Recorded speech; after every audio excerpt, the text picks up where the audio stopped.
Welcome to the NBA Profit Show, powered by EV Analytics. I'm John Metler. He's Adam Scherher. Adam, how's it going for you today? Going pretty good. Hopefully better day than we had the other day, but happy to run it back on at least one of those props. Yeah, we went 1 and 2. I mean, TJ McConnell was like 14 minutes.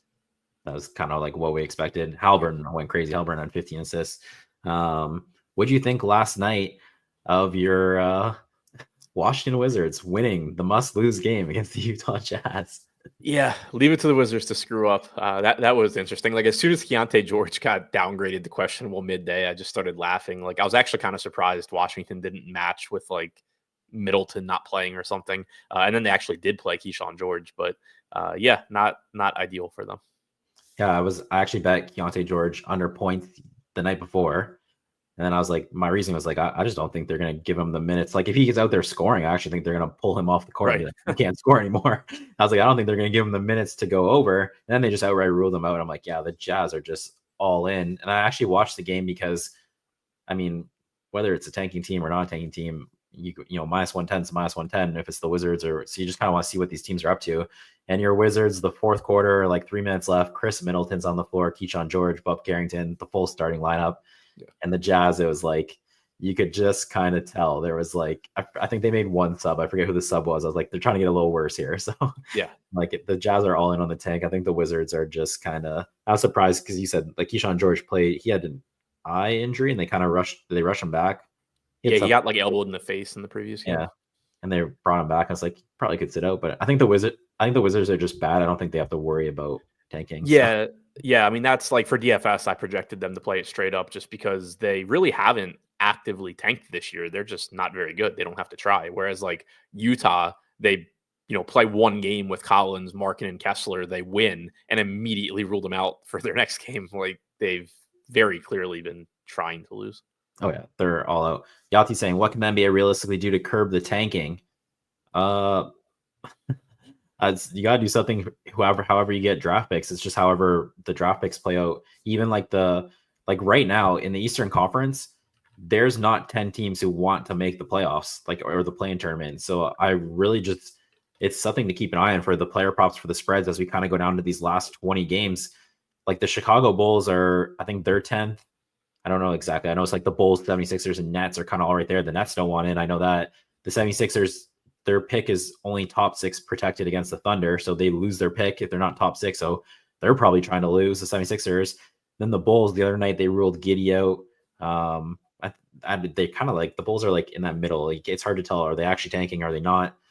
But your sport is a problem if there's more teams that don't want to make the playoffs than do want to make the playoffs. So in terms of getting rid of the tanking, they gotta switch the lottery. Yeah, Bobby Newport saying switch the lottery draft process. I don't know.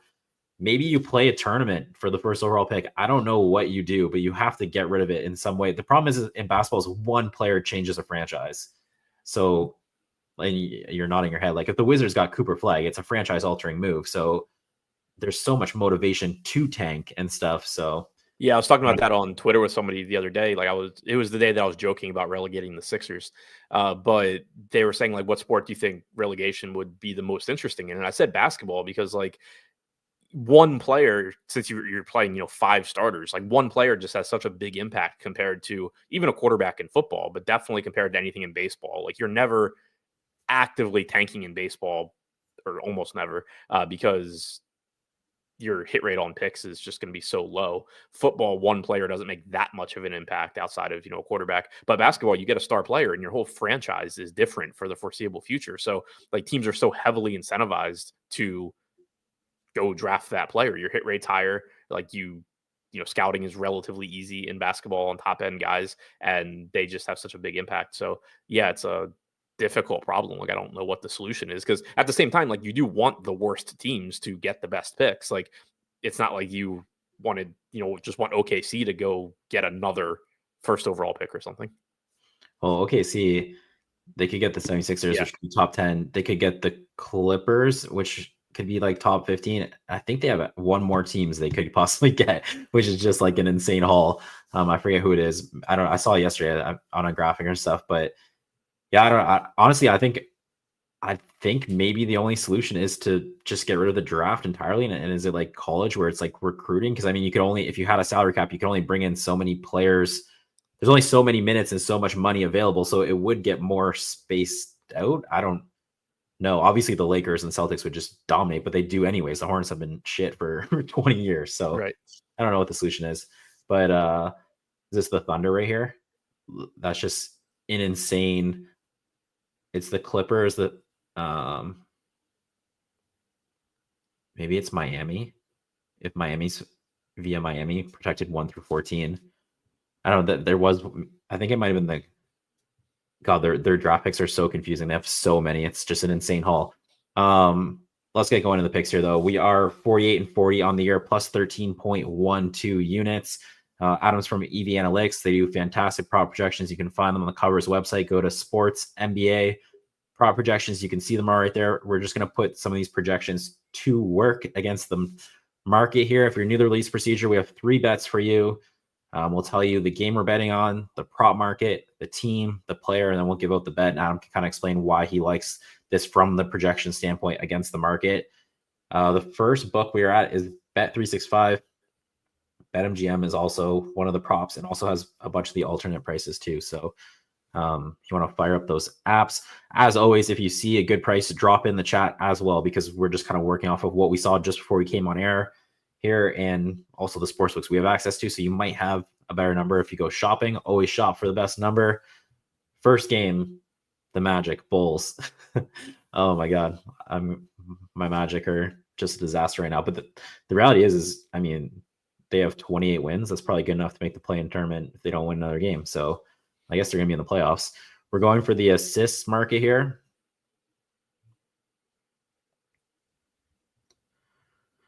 And we are going to run it back with our guy, Wendell Carter. Not our guy on Tuesday, but Wendell Carter Jr. under 2.5 assists, plus 125. Next best price I saw was BetMGM plus 120. So once again, that's Wendell Carter Jr. under 2.5 assists, plus 125. Adam, you want to break this one down? Yeah, I mean, it's just a really good price for 2.5 assists for Wendell Carter. Like, obviously, the matchup is solid, but there's really nothing to indicate that we should expect an uptick in assists for him other than he's been running hot lately. Like, if you look at his assist numbers for the entire season, he's averaging 3.4 potential assists per game, 2.2 assists. So again, you're expecting a relatively high conversion rate for Wendell Carter on not many opportunities. But then if you look at recent games, like if you look at the stretch since Jalen Suggs has been out, you're not seeing an uptick in potential assists. Over his last 10 games, he's averaging like 3 potential assists per game, or 2.5 potential assists per game, 2.4, like 2.1 converted assists over his last 5. Granted, I don't know exactly what counts as a potential assist, but I do know that if you're averaging 2.5 potential assists per game or 2 potential assists per game and 3 actual assists per game, you're probably running really, really hot. So there's nothing indicating like he's taking on some bigger playmaking role or he's going to get more assist opportunities.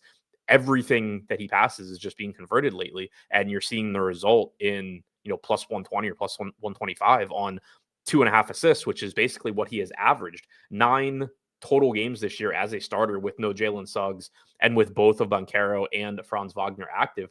27.5 minutes per game, 2.4 assists per game. Getting plus money on that just looks really good. Yeah, so he went over Tuesday with 3. I just looked it up. It says on Tuesday he had 2 potential assists and 3 actual assists. I honestly don't know what that equates to. I don't know why that happens. The only thing I've gone back and watched film to kind of see if I can ever figure out why someone would have a 1 less potential assist than actual assists. I really think it's just the scorekeeper in the arena who gave the assist, and the guy who's recording the potential assist doesn't even think it should have been an assist. Right. That's kind of all I've gathered from that is when it's 1 lower. So you're talking about conversion rate. They're basically saying they don't even think one of them should have been an assist, and he converted 100% of the 2. So it's just not. You're depending. We have the same thing we said on Tuesday. You're depending on Magic players to make shots on a low number of potential assists, and they don't make shots in general. So I just also don't. What was his stat line was like? Wasn't it like 2-3-3 on Tuesday too? It was like the most underwhelming. I was so annoyed when he had the 3 assists because the whole stat line sucked. And then you're just like, but he got over the 2.5. It's just I could see his minutes. he's been not great this year for them. I'm surprised. Honestly, I'm surprised he's still even kind of starting or playing minutes. If Mo Wagner was healthy, I feel like probably Dell's gonna throw salt in the wounds here by pulling up his box scores here. Yeah. But against So he only played 24 minutes too. He picked up 5 236. fouls. Yeah, 24 minutes. So I feel like they probably want to go another way. I don't know why Goga Batazzi has been faded as hard as he has either in their lineup, because like from a metric standpoint, a lot of their win streaks, like last year, is the same thing. They went on like a 10-game winning streak when a bunch of people were injured, and he was the starting center. And then this year, they kind of did the same thing where they're winning with him, but they keep going back to Wendell Carter Jr. I'm just ranting now because I'm a Magic fan. I hope he gets traded. I keep getting him in DFS because he's really cheap. Nobody's playing him, and I'm like, sooner or later this is going to go back to like a true timeshare where if Goga's playing well off the bench, he plays 24 minutes, and then every single day he's playing 16. And I'm like, why am I playing this guy? But like it's gonna happen eventually. And from a projection standpoint, like we have Carter projected for 26 minutes. He could play 30, 31 if the game goes perfectly. But we saw Jonathan Isaac close the last game after Carter picked up his 5th foul. Obviously, probably Goga is a threat at some point sooner than later. And again, even, he's averaging 28 minutes per game overall or 27 and a half in these games without Suggs, and he's still only at 2.5 assists per game. Chip P saying it was so annoying staring at Carter hitting 3 assists early in the second quarter and then looking at the box score for this game. Frozen at 3. Yeah, that's how I felt when it was 2-3-6. You're like, what a just horrific game. And he still burned us on this one. Running back, though, I agree with you. This is like 2.5 plus 125 for him to go over, for him to go under. I think it's a great price. Move to the second bet here. We're staying at bet 365. And we are going to the New Orleans Pelicans game. Pelicans Rockets. And this will also be the assist market.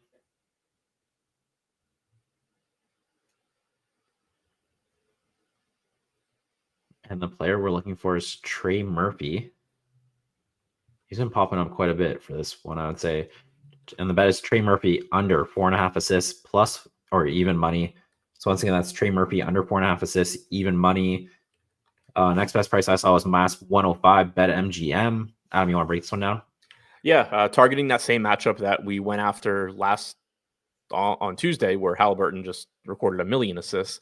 But you have Trey Murphy, who does get an uptick in assist opportunities without DeJounte Murray. But you do have Zion active today, not on the injury report. He obviously takes on a share of playmaking responsibilities when he's on the floor. Overall, in the games that Murphy has played without Murray and with Zion, 12 games this year, 5.1 assists per game. So again, when you're talking median and mean, that's more or less the same thing as a line at 4.5, where you're getting even money, and you just have this well below average matchup against a slow Houston team, a very good defensive Houston team, a relatively healthy Houston team. No reason to think that they're resting anybody today. The only relevant piece they're missing is Fred VanVleet, who shouldn't really matter here. So again, just a spot where, Murphy should get opportunities. Like he's going to be the third playmaker behind Zion and McCollum, most likely. But the matchup here is below average for getting assists, and you're basically just betting on him being worse than average. You're probably going to get, I'd imagine Amen Thompson would be on Trey Murphy, would be my guess. I'm thinking Dylan, I'm just trying to think their lineup in my head quickly. Dylan Brooks would probably be on Zion for like the physicality side of it. Then Thompson, you'd probably pick between Thompson and McCollum, and Thompson, I would take Murphy away. If I was the Rockets, I mean, CJ McCollum's the vet, but I think Trey Murphy's the more explosive player. I think Amen Thompson will probably be his primary defender, which is what we would want. It's not a good matchup for him. It's not someone, he'd have a really hard time creating off the bounce and kind of generating potential assists for his teammates if Thompson is his primary defender. Like you said, the Rockets on Tuesday, that injury report from, what was it, Monday, where it was kind of like fake, where they had Dylan Brooks out, Şengün out, all those guys out. They're all healthy. They're all playing. So the only guy who's actually out is Fred VanVleet. Trey Murphy, what was the minutes projection you have on Murphy? 36. Okay, yeah. That's like pretty much where he's been at. I think last game he was 30, a little lower, but it was a blow against Lakers. I mean, he has 38 minutes in his range. Yeah. He'll play it sometimes, but generally we did see like a brief stretch, a month or so ago where he was just playing 37, 38, 39 every day, but he has gone back to pretty much generally landing in that 35, 36 range. Yeah, I think 36 is like generous.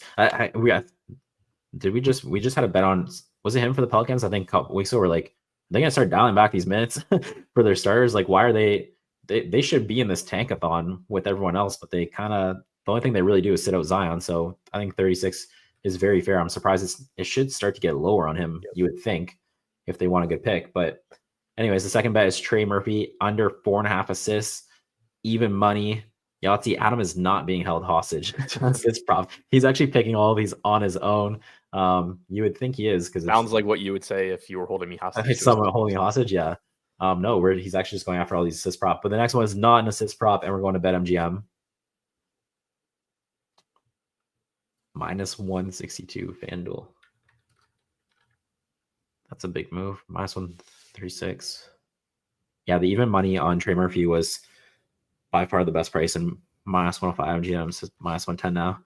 Anyways, that one was kind of steaming a little bit, so make sure you get that quick. We're going to Bulls Magic game. We're going to the rebound market. And the player we're looking for is Zach Collins. And we're going Zach Collins under 8.5 rebounds, minus 120 at BetMGM. So once again, that's Zach Collins under 8.5 rebounds, minus 120. Adam, you want to break this one down? Yeah, I think this is just another situation of looking to attack a player that's been really hot lately. Since moving into the starting lineup without Vooch, Zach Collins has played really, really well, but there are a couple of things working against him. For one, you have Jalen Smith back now. He's been back the last couple of games. You should see his minutes ramp up a little bit to where you have a true backup center now. So it's much less likely that you get those 34, 36-minute games that you were kind of getting, or at least got once from Zach Collins when Smith was out. So you have a true backup here. We have him projected for 28 minutes. I think seeing a 28-20 split between the two of them makes a lot of sense. But then obviously there is foul risk for centers or anybody in general. There's always blowout risk. So you have all of that. But you've also had Collins just rebounding at a really high rate. In his 5 starts with the Bulls, he's averaging 10.4 rebounds per game in 32.6 minutes per game. To put that in context, in his career as a starter, he's averaged about 9 rebounds per 36 minutes. So just rebounding at a ridiculous clip compared to his career averages so far. You do have a lot of Q tags on the Bulls. None of them matter as far as playing time for Collins. You do have Q tags on Giddey and Patrick Williams and Lonzo. Those guys, obviously do affect rebounding numbers at least somewhat. Giddey and Lonzo both being good rebounding guards, but mostly I think this is just a line and a price that is reflecting what we've seen from 5 games of Zach Collins versus what Zach Collins has been for his entire career. And then also on top of that, Orlando, not a good matchup as far as rebounding goes. They allow the second fewest rebounds per game. They play at a really slow pace. So you have all of that too, in addition to Collins just playing at a ridiculously high level lately. All right, we got people saying minus 105 ESPN. So that's obviously a much better number. Minus 105 Hard Rock and minus 105 Bet365. So there's a couple minus 105s out there. So you want to go grab the minus 105 on Zach Collins. There it is, minus 105 at Bet365. We don't have access to Hard Rock or ESPN, but if you have minus 105 those as well, as there's multiple spots here. So if you want to go grab that for Zach Collins, like you're saying, the matchup with the Magic, like they're not going to give up. I mean, they obviously have a ton of size in terms of you're not going to get many offense rebounds against them. And also, I'm just making this up. I have no idea, but I bet you the 3-pointers are bricked so hard it just ricochets so far out to the guards for rebounds that the center never even gets the rebounds for the thing. But like you said, they play at such a slow pace. There's not going to be many shots. It's not like an up-tempo game where there's just a ton of rebounds up for grabs and stuff. I mean, their totals like consistently 209, 210 and stuff. Who was it? I forget. Was it Hawks Pacers? I don't know. That's tonight. There's a different game. I was like 254 the other day. So they're playing like the Magic are playing a dramatically different game. It's not fun to watch either, for being honest. But Zach Collins. The other thing too is I think Giddey kind of like you kind of want Giddey in. I mean, it's not you like this projection either way, but if you kind of want Giddey in because he is like a rebounding guard too. Yeah. I think he's more. Both would help the bet. I think he's more like from what I was reading last night. I feel like he's probably more playing than questionable. That's kind of what I took away from it. I mean, obviously, you never know with these tanking games. The Jazz, they just keep ruling everyone out across the board with rest. But I kind of felt like from what I was reading that Giddey, there's a chance that Giddey plays. So that obviously helps this prop as well. The Bulls are way too dysfunctional an organization to actively tank. They like you think they're tanking, they probably should be tanking, and then they're like still trying to win. That's like basically the Bulls. How the Bulls, even when you think they're tanking, they actually might just be trying to win. So they're an interesting team, interesting spot. Haven't made. I mean, the Dallas Mavericks are getting killed for all the moves they made. Chicago Bulls have made some really bad trades, like hanging on to guys too long, trading them when the value's down. They've made some awful moves themselves. So the 3 best today are Wendell Carter Jr. under 2.5 assists, Trey Murphy under 4.5 assists, Zach Collins under 8.5 rebounds. Like I said, we are 48-40 on the year, plus 13.12 units. Adam, you want to let the people know where they can follow you, get more information, maybe some DFS tips as well? You can follow me on Twitter at ShipMyMoneyDFS. Check out the Endgame Syndicate YouTube channel for DFS content as well. All right, this concludes the NBA Prop Pick Show powered by EV Analytics. We will see you next Tuesday, 10:30 a.m. Eastern. Good luck with your bets. Del, play the song.